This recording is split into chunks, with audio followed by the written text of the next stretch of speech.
Well, back to one of our headlines in which Turkey is bolstering military deployment along the border with Syria. Let me introduce Hisham Jabber. He's the director of Center for Middle East Studies, who joins us from Beirut to give us his analysis on this. Hisham Jabber, what do you make of this, Turkey deploying militarily along the border with Syria? Personally, I was not surprised by this military deployment, but I think that Turkey will not make or start or provoke any war against Syria. It's clear. Turkey made a great mistake sending that aircraft, and Turkey did not want to recognize that it made a mistake, and especially in, I think, toward the Turkish people and the opposition and the public opinion in Turkey. Turkey want to show some, and also as a psychological war toward Syria, want to show its muscles or its forces. And Turkey, if Turkey wanted to declare or start a war against Syria, in my opinion, it should make it 1 year ago, when Turkey was very excited and very aggressive to create a buffer zone with Syria. Then Turkey did discover that to create a buffer zone along 800 kilometers with Syria, the whole Turkish army, even it's that strong, cannot, defend that border. And also, Syria is not alone. If Turkey will start any war against Syria, it has to think that has borders with Iran and with Russia, and Iran and Russia will not stay silent toward any military aggression or war against Syria. It's clear now. I think that movement is a psychological warfare toward Syria and psychological operations, as they call it, toward the Turkish people. And don't forget that Saturday, tomorrow, we will start the conference in Geneva about Syria, and Turkey will be inside that conference. And as we heard also today, that Russia will continue to support the Syrian regime, and a shipment of military equipment, including helicopters and air defense system, which was supposed to go to Syria by shipment by sea. Now Russia will send it by air, and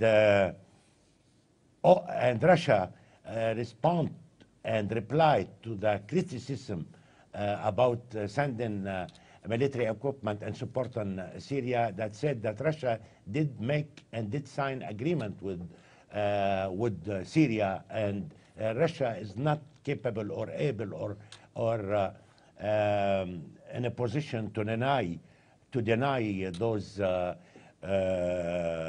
those agreements. All of the above, and the whole situation will convince everyone that there is no war between Turkey and Syria, because it's very dangerous for Turkey. Turkey is not ready to start any war against Syria. Well, let me ask you this.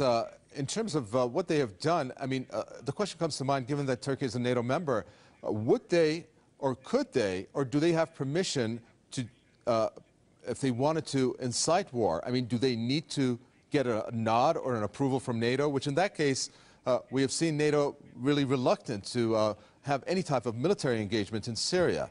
Could they go it alone, in other words? No, they will not.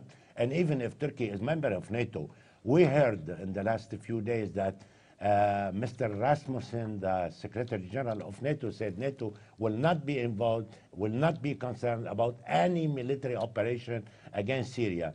And even he said that a few months ago, he said, even if a decision come from the Security Council, which is impossible with the veto of Russia and China, Mr. Rasmussen made it clear. He said even if there is a decision for military operation against Syria, NATO is not concerned about this operation.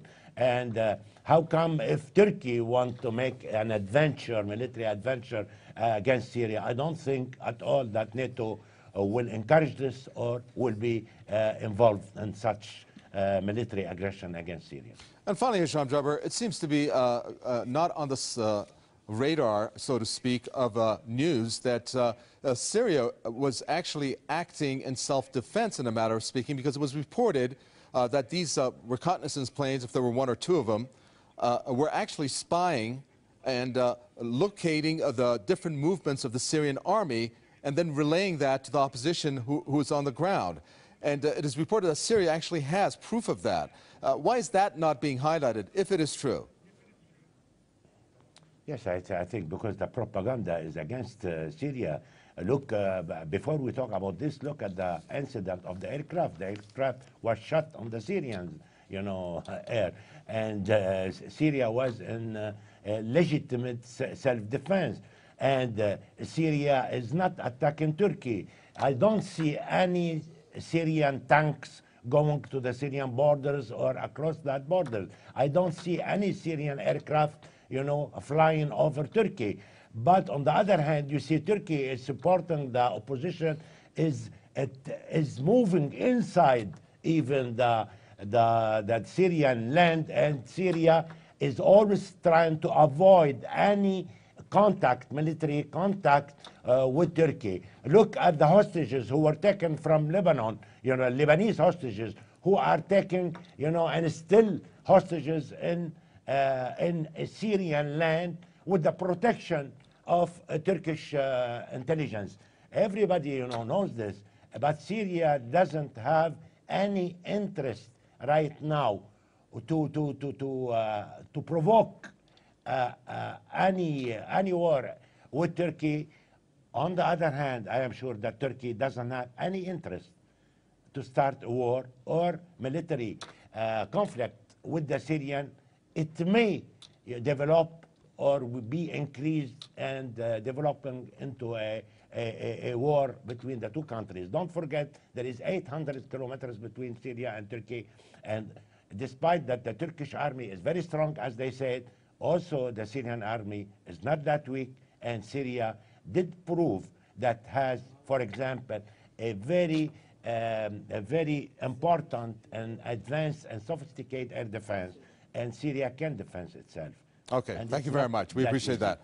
Hisham Jabbar, Director of Center for Middle East Studies from Beirut. Thank you.